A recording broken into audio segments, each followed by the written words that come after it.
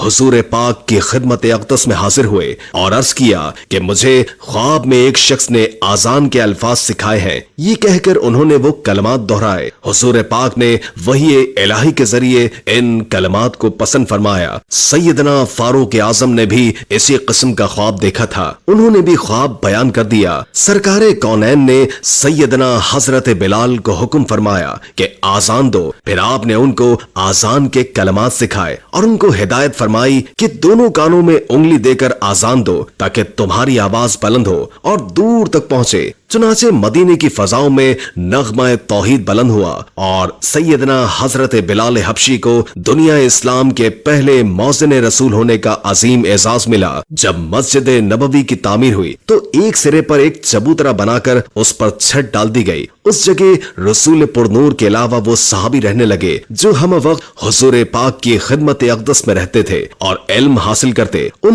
مقدس اصحاب کو اصحاب صفا کہا جاتا ہے، عربی میں صفا چبوترے کو کہتے ہیں، اور سیدنا حضرت بلال حبشی بھی اصحاب صفا میں سے تھے۔ سرکار دو عالم کے وصال مبارک کے بعد آپ شام کی جنگوں میں شرکت کے لیے چلے گئے۔ بیت المقدس کی فتح میں بھی آپ شریک تھے۔ 16 ہجری میں جب حضرت عمر شام گئے تو حضرت بلال نے جابیہ میں ان کا استقبال کیا۔ قبلہ اول پر توحید کا پرچم لہرانے کی خوشی میں آپ نے وہاں آذان دی۔ بعد میں آپ مدینہ منورہ روانہ ہو گئے تو لوگوں کے اصرار پر شہزادگان رسول کے حکم پر جب آپ نے مدینہ منورہ میں آذان دی تو عورتیں گھروں سے باہر نکل آئی، ہر طرف کوہرام مچ گیا۔ آپ محبت رسول میں بے ہوش ہو کر گر گئے اور بعد میں مدینہ منورہ چھوڑ گئے اور واپس شام چلے گئے۔ 20 ہجری میں آپ کا وصال ہوا اور آپ کو دمشق میں باب الصغیر کے قریب دفن کیا گیا۔ جب آپ کے وصال کی خبر فاروق اعظم کو ملی تو آپ روتے روتے نڈھال ہو گئے۔ آپ روتے جاتے تھے اور کہتے جاتے تھے کہ آہ،